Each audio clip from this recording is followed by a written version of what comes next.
Pittsburgh Steelers, they got one. And there are teams out there that, I think they'd like to have one. It's a copycat league, and why not? So for those teams out there that are looking for one of these premier workhorse running backs, is there a prospect or two that you think might fit the bill and be capable of starting on day one? Well, that's probably, Jim, the easiest position that a guy can come in and show his stuff right away. Now, last year, we saw the receivers that once they got rolling, whereas there's some years, receivers with all the learning they have to do have problems. But the running backs out there, God makes great running backs. I don't know if you coach those guys. Your vision and your feel. I've asked great running backs before. In fact, the Chicago running back, the greatest maybe of all time, Walter Payton. I asked Walter why he did. He says, I don't know. He says, that's just my eyes took me to the hole in my feet, and I've asked other running backs that, and it's their instincts and their running skills and their feel. And, but I think that, we like Melvin Gordon, and we were glad to see Wisconsin throwing the ball a little bit more this year. Obviously, Todd Gurley is your, beast running back with that 230-pound, frame on him. But, he's going to be out this year, basically, with that ACL. So, we're going to have to wait to 2016, I think, to see what he can do. Tevin Coleman over at Indiana, he's probably not on the national radar as much as he is on the, scouting radar that, people like his size. He's 6 foot and change. He's got a compact build, 210 pounds. He can really run. And if you want to see him break some long ones, throw on the Iowa tape sometime, you'll see him scoot 86 yards right down there. He had several long runs in other games. So, he's a guy that I think that is going to be on a lot of people's radar out there. T.J. Yeldon from Alabama runs a little high, but again, he's kind of a slasher that he kind of glides and flashes through there. Good football player. Duke Johnson at Miami of Florida. He broke in as a big time return guy, kickoff return guy there at Miami, and then has done some good things. And Amir Abdullah from Nebraska, he's more of a third down kind of back, Jim. And he's not. I'm with you. I like those big, strong running backs. Always have and things. Well, he's a little bit different. He'd have to be more complimentary to your big guy, but he certainly can make you miss in the open field. And if the line gets you by that first flow, it's your job to beat the first guy, and then get it, into the third level and down the field, and that's something that he can do. So, but another guy with some size that I tell you, he reminds me a lot of Emmitt Smith, but he's injured. I tell you, his injury history bothers me a little bit, but he's got a lot of talent, and that's Mike Davis at South Carolina. He's about 223, 225 pounds, got really good speed, and he gives that dip in and out, and then, hey, the guy right up the road here at Northern Iowa, David Johnson, excellent hands, catches the ball well, and I was talking to Mark Farley about mid-season or so. I said, hey, Mark, you got to give this guy the ball. I said, he said, well, yeah, but everybody's keying on him. I said, yeah, that's fine. They still got to tackle him, and but anyway, David Johnson, he's a 230-pound back that can really catch the ball. And then a lot of people like the guy named Jay out at Boise State, who is about a 220-pound back, and he's just a battering ram kind of guy. So there's going to be some big backs out there, Jim. And Cobb up at Minnesota, 230-pound back, and Carlos Williams down at Florida State, 227 pounds. Dan, Dominic Brown. So I can go on and on about those big ones. Clearly you can. I wanted to ask you, so do you think, this last season and even the season before, sort of, there was this movement away from running backs. Do you think that we'll see a running back sooner rather than later being drafted again in the first round?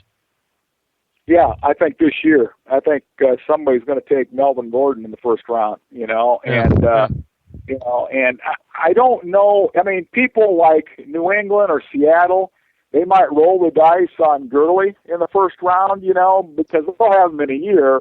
but they can afford to set him, and especially if Marshawn Lynch is out for the year, if he returns, they'll be able to set Gurley out and then have him ready to go in the following year. So, but yeah, I think you're going to see a first-round running back this year. Okay. One of the players that excited everybody last season was Odell Beckham. I mean, here was a rookie who is playing like a veteran or a third-year wide receiver would be playing lights out, doing amazing things on the field, breaking records, and even being one of the top wide receivers, having missed 2 games.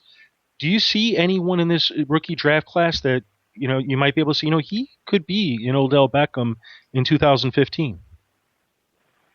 Well, the thing is, I want to see how some of these guys can run, because you got some of the vertical guys, like Coates and Devin Smith, Sammy Coates out of Auburn. Those guys are vertical receivers that have to do a lot of work in regards to their individual pass running and things like that. But I tell you, Jalen Strong from Arizona State, I think has that possibility. I think if Devontae Parker is healthy, he had a broken foot early in the 7 games. If he can stay healthy, he's certainly a talented guy. We know Amari Cooper is.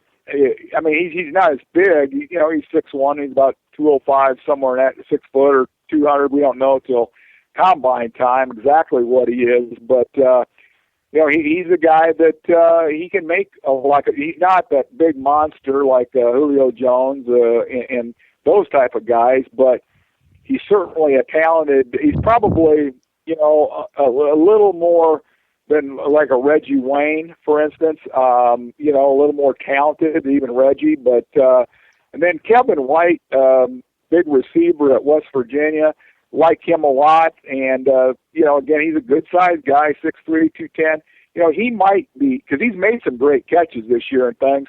But I think you're probably looking in that group, and then there's always one guy that comes out of the woodwork that just emerges as a great player somewhere in that receiver group, but you never know that compete really comes out when you're in camp. Well, it seems like it's a more talented group at wide receiver based on the sorts of plays that they're running at the college level and the kind of training I guess they're getting at the college level. I mean, we've seen some of these players like Mike Evans, Sammy Watkins, all sort of step up or Jordan Matthews, sort of all step up to the plate a lot quicker than we're sort of used to. Yeah, well, the big thing is they're getting a lot of reps catching the ball because that's what the teams are doing, and the thing is they when they were in high school and stuff before, they didn't get the ball a lot. Now, hey, you're getting a lot of balls and your hands are becoming softer and more dexterous, and so you're just getting better. My hands are getting softer too, Dan, but I don't think it's because I'm catching footballs. Let me tell you. Anyway, I don't feel comfortable here anymore. Just for the hey, easy there, Keith.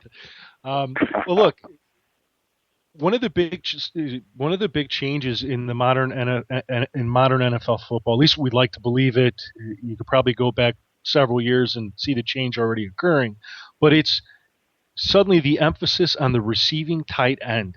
It's become bigger. Everybody's excited about it. Everyone wants to see it, at least from a fan perspective. I'm assuming coaches and scouts look for it and, asterisk a player if they feel that he's a receiving tight end. Who do you see being a top receiving tight end in this class?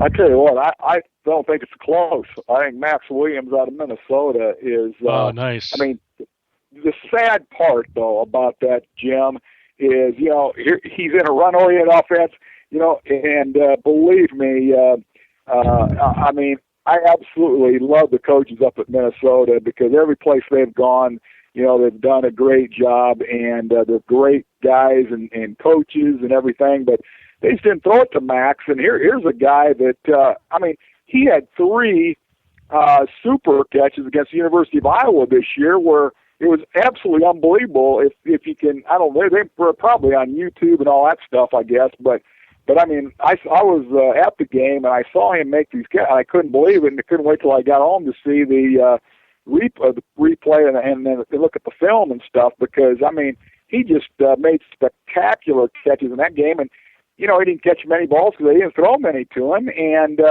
And the thing is, like, most outstanding football players, he got a lot of that from his mom, even though his dad played in the pros 10 years with the Giants. His mom was a great volleyball player and was a Big Ten Medal of Honor winner in volleyball and stuff. And when you see those contortions with him going after the ball and keeping his feet in bounds, catching the passes on the fingertips and things like that, we're going to, give his mom credit for that stuff. So, but no, Max Williams is, I mean, he's the guy. I would love to draft him, and believe me, we'd feed him the ball.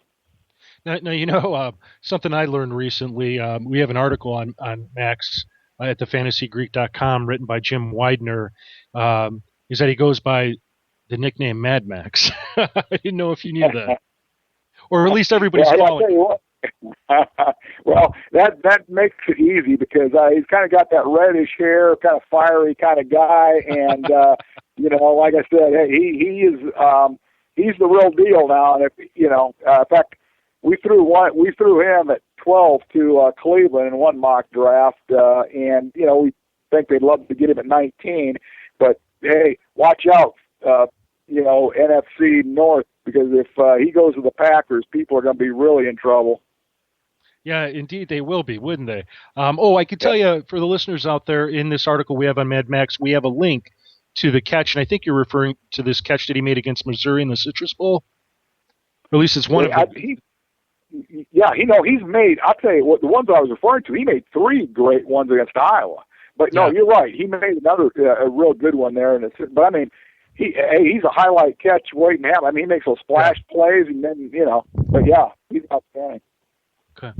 With that, just a reminder to our listeners that if you have a question, please call in at 585-633-7487. That's 585-633-7487, or tweet the Greek at #AskTFG. That's hashtag AskTFG. Don't be shy. We love questions around here, and I know Dan loves to answer questions and then some. Now, Dan, I'm assuming that the SEC is still sort of at the top of conferences for football talent, or at least every year it seems like they're always touted that way. Is that sort of still the trend this year?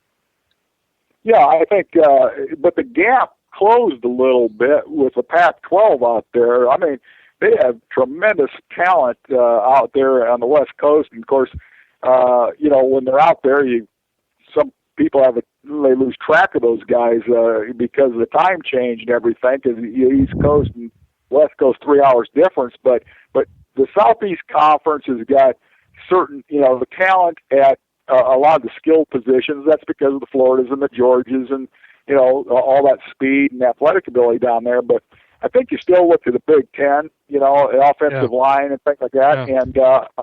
And again, it wasn't too long ago that, as you recall, the Big Ten had, some of the most outstanding pass rushers, one particular year with Claiborne and a big guy came out of Purdue that's the Washington Redskins now, great player. But anyway, there's a lot of pass rushers, but so hey, Dan, I'm sorry to interrupt. I actually wanted to ask you about. I promoted the show today to some of the Big Ten sites. And is there one or two Big Ten players that you want to say, these one or two guys, they're top prospects, they could go in round 1 or through round 3? Well, I'll tell you what, obviously I hit the big one with, I think, Max Williams. I think Max is going to be, a guy. And then, of course, the Big Ten had all those running backs. You talk about Melvin Gordon, you're talking about, Tevin Coleman. In there, you had Amir Abdullah. So, you got those the Big Ten running backs this year. People, no other conference can claim that. And then, I think Devin Smith is a vertical receiver for Ohio State. A guy that's gonna, he's got a lot of work to do and route running and things, but he certainly can go vertical, and you can't forget that. Hey, another tight end in the league that he's actually our third-rated tight end is Jeff Hireman from Ohio State. Now he's your blue-collar, normal, kind of blocking tight end, 6'5", 255 pounds, and good football player, and so he's in that area.